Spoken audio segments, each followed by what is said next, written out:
नमस्कार, video bulletin में आप सभी का स्वागत है। पेश है आज के मुख्य समाचार। विदर्भ के अकोला व यवतमाल सहित मराठवाड़ा के कई क्षेत्रों में आज सुबह भूकंप के तेज झटके महसूस किए गए। अकोला के कई इलाकों में आज सुबह 6:08 को करीब 10 सेकंड तक धरती हिलने से खलबली मची। वहीं यवतमाल जिले के उमरखेड़ खंड 1 के कुछ हिस्सों में हल्का कंपन महसूस किया गया। अकोला से लेकर हिंगोली व नांदेड़ के भी कुछ हिस्सों में भूचाल महसूस किया गया, लेकिन कहीं से जानो माल के नुकसान के कोई समाचार नहीं है। कांग्रेस की उम्मीदवारी बलवंत वानखड़े को लगभग तय हो जाने के संकेत देते हुए कांग्रेस पार्टी की विधायक व नेता यशोमती ठाकुर ने आगामी संसदीय चुनाव के टारगेट को स्पष्ट करते हुए नैरेटिव देने का प्रयत्न पहली ही प्रतिक्रिया में दिया है। विधायक ठाकुर ने स्पष्ट किया कि जिस संसदीय क्षेत्र का प्रतिनिधित्व भाऊ साहेब देशमुख, प्रतिभाती पाटिल व रासू गवई जैसे लोगों ने किया, उस क्षेत्र की गरिमा व शान बढ़ाने वाला सांसद यहाँ से होना चाहिए और इस कमी को केवल कांग्रेस पार्टी ही पूरा कर सकती है। कांग्रेस के विधायक बलवंत वानखड़े की उम्मीदवारी हेतु महाविकास आघाड़ी एकजुट होकर उनकी जीत सुनिश्चित करने के लिए काम करेगी। अमरावती लोकसभा निर्वाचन क्षेत्र में अब तक महाविकास आघाड़ी की ओर से किसी की उम्मीदवारी घोषित नहीं हुई। हालांकि कांग्रेस अमरावती सीट पर अपना दावा कर रही है, लेकिन यह संसदीय क्षेत्र शिवसेना का गढ़ रहा और नवनीत राणा को पछाड़ने के लिए शिवसेना उबाठा का उम्मीदवार ही पूरी ताकत लगा सकता है। ऐसे में अमरावती शिवसेना की ताकत को दिखाने के लिए आगामी शनिवार 23 मार्च को निमानी इन में शिवसैनिकों का सम्मेलन आयोजित किया गया है। शिवसेना के प्रत्येक कार्यकर्ता को काम में जुट जाने का आह्वान शिवसेना उबाठा की बैठक में उपस्थित वरिष्ठ पदाधिकारियों ने सभी शिवसैनिकों को दिया। इस हेतु शिवसेना उबाठा के कोर समिति की बैठक पूर्व सांसद अनंतराव गुड़े की प्रमुख उपस्थिति में बीती शाम न्यू आजाद गणेशोत्सव मंडल के प्रांगण में संपन्न हुई। महायुति का घटक होने के बावजूद प्रहार जनशक्ति पार्टी के सर्वेसर्वा एवं विधायक बच्चू कडू ने प्रत्येक लोकसभा क्षेत्र में 300-400 प्रत्याशी खड़े करने की घोषणा विगत दिनों की थी। वहीं अब एक बार फिर वो महायुति के विरोध में दिखाई दे रहे हैं, जिसके मुताबिक वे राजनीतिक परिस्थिति का आकलन कर उम्मीदवार खड़े करने का निर्णय ले सकते हैं। प्रहार जनशक्ति पार्टी की पहली बैठक आज अमरावती में आयोजित हुई, जिसमें पार्टी के सर्वेसर्वा व विधायक बच्चू कडू ने कहा कि बहुत जल्द पार्टी के कोर कमेटी की एक बैठक बुलाई जाएगी, जिसमें अमरावती सहित विदर्भ क्षेत्र के कुछ संसदीय सीटों पर पार्टी के प्रत्याशी को खड़ा करने का निर्णय लिया जाएगा। इस बैठक में विधायक बच्चू ने निर्णय लेने के सारे अधिकार अपने सहयोगी व पार्टी के विधायक राजकुमार पटेल को देने की भी घोषणा की। साथ ही उन्होंने यह भी कहा कि नामांकन प्रक्रिया शुरू होने तक पार्टी में प्रत्याशी खड़े करने को लेकर स्थिति पूरी तरह से स्पष्ट कर ली जाएगी, जिसके बारे में पार्टी के सभी पदाधिकारियों से नामांकन प्रक्रिया से पहले ही चर्चा एवं विचार विमर्श करते हुए निर्णय लिया जाएगा और नामांकन प्रक्रिया शुरू होने से पहले इसकी आधिकारिक तौर पर घोषणा भी की जाएगी। तर मग आम्ही पाहतोय काही मुद्दे हद्दपार जर निवडणुकीत होत असेल तर प्रहारचा कार्यकर्ता ठामपणे उभं राहिला। कोण उमेदवार कोणता पक्ष हा विषय महत्वाचा नाही, जनतेशिवाय कुठलाही पक्ष आणि कोणता उमेदवार घेऊन येऊ शकत नाही। हे प्रहारनं पुन्हा एकदा जबरदस्त ताकदीनं येत्या काळात आम्हाला दाखवावं लागेल। जिथं असा तिथं पेटून उठावं लागणार आहे। प्रहार हा फक्त एका तालुक्यापुरता जिल्ह्यापुरता विषय नाही आहे, तो महाराष्ट्रामध्ये अतिशय प्रभावीपणे आम्ही काम करतोय। प्रत्येक जिल्ह्यामध्ये आमचा कार्यकर्ता तालुक्या पातळी ते गाव पातळीपर्यंत आहे। हा सगळा विषय घेऊन जे मुद्दे निवडणुकीतले संपले आहे, त्या मुद्द्या बाबतीत आम्ही या सगळ्या निवडणुकीमध्ये तो अजेंडा घेऊन आम्ही समोर जाण्याची आमची तयारी आहे आणि ते 11 एप्रिलला सगळं फायनल महात्मा ज्योतिबा फुले जयंतीच्या दिवशी आम्ही ते सगळं त्याचा पुरा अंतिम निर्णय घेऊन या निवडणुकीची पार्श्वभूमी स्पष्ट करू। Republican party of India Gavai गुट के नेता राजेंद्र गवई ने पंजे के बाद हाथी चुनाव चिन्ह पर लोकसभा का चुनाव लड़ने का ऑफर ठुकरा दिया। राजेंद्र गवई अपनी रिपब्लिकन पार्टी की उगते सूरज निशानी पर ही अमरावती की आरक्षित सीट से चुनाव लड़ना चाहते हैं। खबर है कि बसपा नेता मायावती की ओर से उन्हें संदेश दिया गया। साथ ही दिल्ली में राजेंद्र गवई ने कांग्रेस के अध्यक्ष मल्लिकार्जुन खड़गे के निवास स्थान पर भेंट देते हुए उनसे चर्चा की। इस समय कांग्रेस अध्यक्ष खड़गे ने दिवंगत दादा साहब गवई की स्मृतियों को ताजा करते हुए राजेंद्र गवई के सामने कांग्रेस के चुनाव चिन्ह पंजा पर चुनाव लड़ने का प्रस्ताव रखा, परंतु राजेंद्र गवई ने कांग्रेस नेताओं को स्पष्ट कह दिया कि वे रिपब्लिकन पार्टी छोड़कर दूसरे दल के चिन्ह पर चुनाव नहीं लड़ेंगे। संपत्ति कर बढ़ाए जाने और उसमें रियायत दिए जाने की कथित लफाजी के बीच सामान्य अमरावती वासी मार्च माह खत्म होने को आने से मनपा के जोन कार्यालयों पर टैक्स काउंटर की कतार में लगे हैं। उन्हें मिले ताजा संपत्ति कर के बिल थोड़ी हील हुज्जत के बाद उनका भुगतान भी किया जा रहा है। इस बीच बिल देखने पर साफ हो रहा है कि 8,000 का टैक्स 2 गुना से अधिक हो जाने के कई मामले सामने आ रहे हैं। सत्तारूढ़ दल के नेताओं द्वारा किए गए दावे के बावजूद यहाँ के लोग टैक्स की बढ़ी हुई रकम भरने को मजबूर हुए हैं। वहीं संपत्ति कर के मुद्दे को लेकर मनपा आयुक्त देवीदास पवार मीडिया से बात करने में कतरा रहे हैं। पता चला है कि अपनी कुर्सी बचाने के चक्कर में भारी दबाव के तहत आ जाने के चलते निगमायुक्त देवीदास पवार इस समय अच्छे खासे दबाव में हैं और किसी से भी इस मुद्दे को लेकर बात नहीं कर रहे हैं। उधर दूसरी ओर अमरावती के पूर्व विधायक डॉक्टर सुनील देशमुख ने अपनी ही पार्टी की विधायक सुलभा खोड़के पर निशाना साधते हुए कहा कि विधायक खोड़के व उनके पति संजय खोड़के द्वारा 4 गुना बढ़े संपत्ति कर को घटाकर 1.5 गुना किए जाने की घोषणा पूरी तरह से निराधार है और खोड़के दंपति सहित मनपा आयुक्त देवीदास पवार द्वारा ऐसे फैसले को लेकर की गई घोषणा के संदर्भ में जनता के सामने सबूत पेश किया जाना चाहिए, अन्यथा उन्हें यह स्वीकार करना चाहिए कि उन्होंने अपनी पीठ थपथपाने के लिए अमरावती की जनता को गलत जानकारी देते हुए उनकी दिशा भूल की। राज्य सरकार ने अमरावती मनपा की उपायुक्त मेघना वासनकर का विगत बुधवार को तबादला कर दिया था और उन्हें तत्काल कार्यमुक्त करने के आदेश दिए गए, जिसके बाद मनपायुक्त देवीदास पवार ने उपायुक्त पद का अतिरिक्त प्रभार मुख्य लेखा परीक्षक श्याम सुंदर देव को सौंपा है। सर्वोच्च न्यायालय के वरिष्ठ न्यायमूर्ति भूषण गवई आगामी 25 से 31 मार्च के दौरान अमेरिका के दौरे पर रहेंगे, जहां पर वे विविध शैक्षणिक कार्यक्रमों में हिस्सा लेंगे। इस दौरान न्यायमूर्ति गवई का विभिन्न महाविद्यालयों व विश्वविद्यालयों में मार्गदर्शन पर व्याख्यान होगा। साथ ही वे हार्वर्ड के विद्वानों व अभ्यासकों के साथ चर्चा सत्र में भी हिस्सा लेंगे। अमरावती संसदीय क्षेत्र के चुनाव 26 अप्रैल को होने वाले हैं, जिसे सफलतापूर्वक पूर्ण करने के लिए जिला निर्वाचन निर्णय अधिकारी व जिलाधीश सौरभ कटियार के नेतृत्व में 25 वरिष्ठ अधिकारियों की नोडल अधिकारी के तौर पर नियुक्ति की गई है, जिनमें 8 उप जिलाधिकारी सहित सभी विभाग के प्रमुख अधिकारियों का समावेश है। इसके साथ ही जिलाधीश व जिला निर्वाचन अधिकारी सौरभ कटियार ने निर्देश जारी किए कि लोकसभा चुनाव के मद्देनजर चुनाव के विभिन्न चरणों में नोडल अधिकारियों को अपने अपने क्षेत्र की जिम्मेदारियां सौंपी गई हैं। ऐसे में प्रत्येक अधिकारी ने समन्वय रखकर उस पर दी गई जिम्मेदारी को अच्छी तरह से निभाना चाहिए।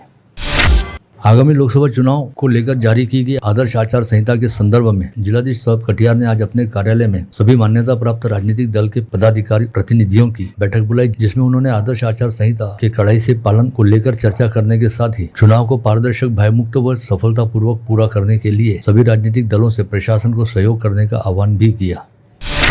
आगामी लोकसभा चुनाव के मद्देनजर मुख्य लेखा व वित्त अधिकारी तथा खर्च संनियंत्रण पथक के नोडल अधिकारी चंद्रशेखर खंडारे ने सभी बैंकों के नाम निर्देश जारी करते हुए कहा कि लोकसभा चुनाव के कार्यकाल दौरान पैसों के दुरुपयोग को रोकने हेतु सभी बैंकों ने संदेहास्पद दिखाई देने वाले आर्थिक व्यवहारों पर नजर रखते हुए इसकी जानकारी तुरंत ही जिला निर्वाचन कार्यालय को देनी चाहिए। इस मुद्दे को लेकर जिले की अग्रणी बैंक सहित सभी प्रमुख बैंकरों की बैठक जिलाधीश कार्यालय में हाल ही में संपन्न हुई। लोकसभा चुनाव के मद्देनजर जिलाधीश कार्यालय में चुनाव विषयक विविध कक्षों की स्थापना की गई है। जिलाधीश सौरभ कटियार ने आज चुनाव कामकाज संबंध में स्थापित किए गए सभी कक्षों को भेंट देकर वहां चल रहे कामकाज की जांच की। भाजपा अनुसूचित जाति मोर्चा के प्रदेश सचिव व अमरावती लोकसभा प्रभारी प्रमोद खंडारे ने आज यहां पत्रवार्ता बुलाते हुए कहा कि अमरावती संसदीय क्षेत्र अनुसूचित जाति के लिए आरक्षित रहने से कार्यकर्ता चुनाव की तैयारी में जुटे हैं और पहली बार यहां पर कमल चुनाव चिन्ह मिलने की संभावना के चलते सभी भाजपाइयों में उत्साह है।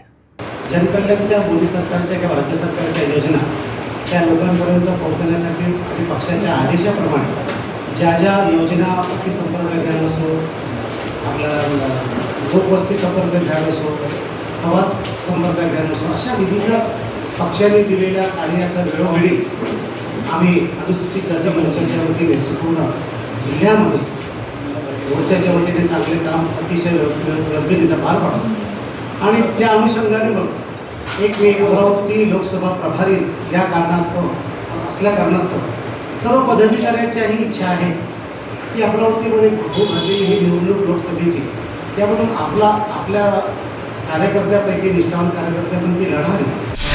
महाराष्ट्र लोकसभा आयोग द्वारा ली जाने वाली परीक्षाओं को आगे ढकेल दिया गया है। आगामी 28 अप्रैल को होने जा रही महाराष्ट्र राज्य राजपात्रित नागरिक सेवा संयुक्त पूर्व परीक्षा 2024 तथा 19 मई को होने जा रही समाज कल्याण अधिकारी गढ़ ब व अन्य पिछड़ा वर्गीय बहुजन कल्याण अधिकारी गढ़ ब की परीक्षाओं का इसमें समावेश है। इन सभी परीक्षाओं की संशोधित तारीखें यथावकाश घोषित की जाएंगी, ऐसी जानकारी MPSC द्वारा दी गई है। बडनेरा रोड के सातुर्ना औद्योगिक क्षेत्र के मिजेश ट्रेडर से मनपा के स्वच्छता विभाग के दल ने रोजाना जारी प्लास्टिक जब्ती अभियान के तहत एकल उपयोगी प्लास्टिक प्रतिबंधित 10 किलो प्लास्टिक चम्मच जब्त किए। प्रतिष्ठान के संचालक से मनपा के दल ने 5,000 रुपए का जुर्माना भी वसूल किया। बैलमारखेड़ा ग्राम पंचायत अंतर्गत आने वाले मौजा दगड़ागढ़ के जल संकट की समस्या को दूर करने के लिए आज प्रहार जनशक्ति पार्टी के जिला प्रमुख छोटू महाराज वसु और महानगर प्रमुख बंटी रामटेके के नेतृत्व में गांव वासियों ने जीवन प्राधिकरण के उपविभागीय अभियंता कार्यालय पहुंचकर अधिकारी अनुपस्थित रहने से ठिय्या आंदोलन किया। अकोली तालुक्यातील दगडागड या गावातील ही समस्या आहे। ह्या सर्व महिला भगिनी त्या गावातील आहे।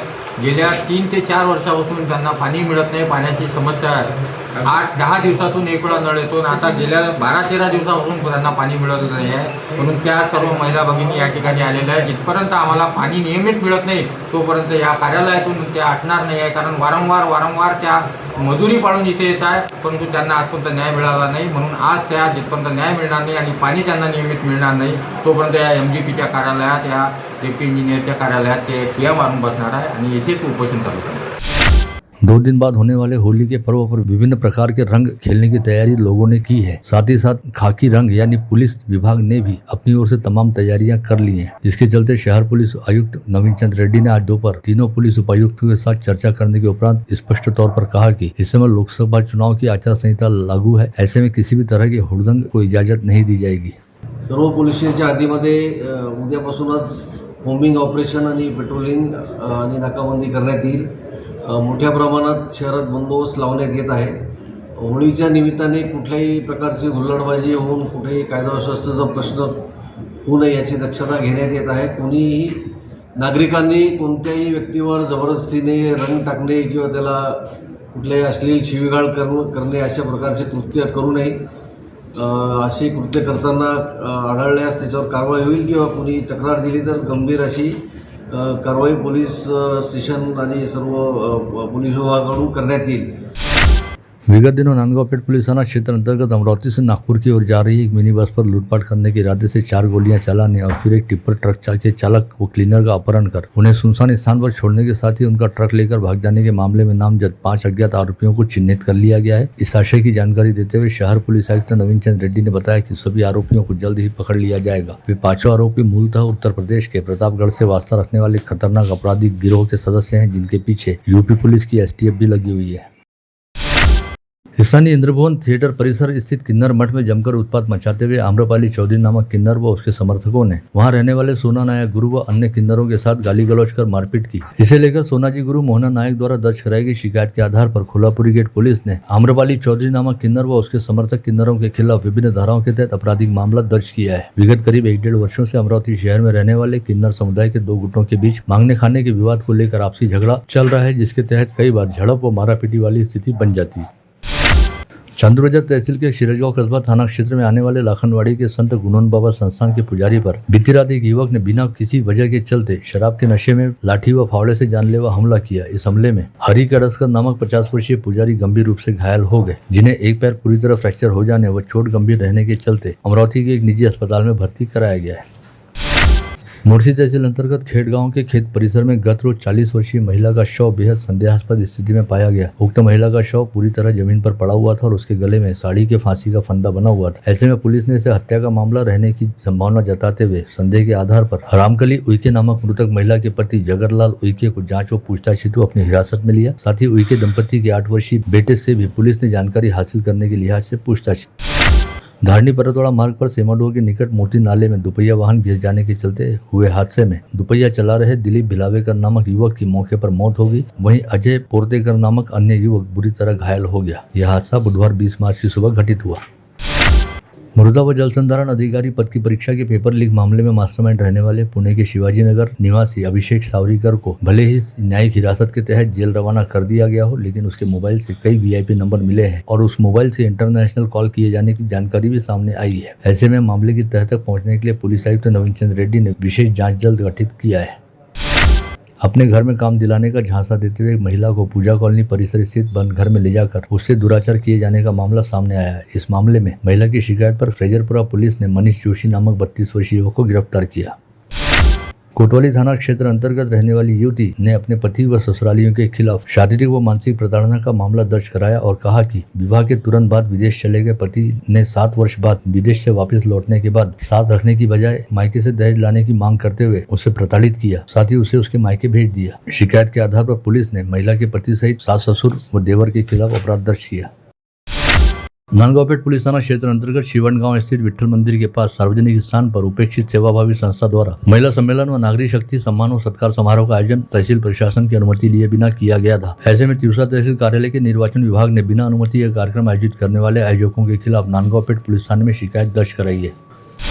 आरक्षित वन क्षेत्रों में हिलों की टक्कर आयोजित किए जाने की जानकारी मिलते ही वन अधिकारियों ने वडाली वन क्षेत्र में छापा मारा तथा मालवाहक वाहन सहित 5 वाहन व टक्कर हेतु लाए गए हिलों को जब्त कर लिया। आयोजकों सहित मौके पर उपस्थित लोगों पर वन क्षेत्र में अधिकृत प्रवेश करने को लेकर वन अपराध भी दर्ज किए गए। अपनी बेटियों का विवाह करने की चिंता से चिंतित होकर आर्थिक तंगी का शिकार रहने वाले 2 लोगों ने अलग अलग स्थानों पर आत्महत्या कर ली। इसके तहत बुल्ढाना जिले की नांदुरा तहसील अंतर्गत वडगांव निवासी रविंद्र कोलस्कार उर्फ बंडू पाटिल ने अपने खेत में जहर गटक लिया। वहीं यवतमाल जिले के डोंगर खरड़ा परिसर अंतर्गत झाड़ की नींव में रहने वाले प्रदीप मानकर ने अपने घर में फांसी लगाकर जान दे दी।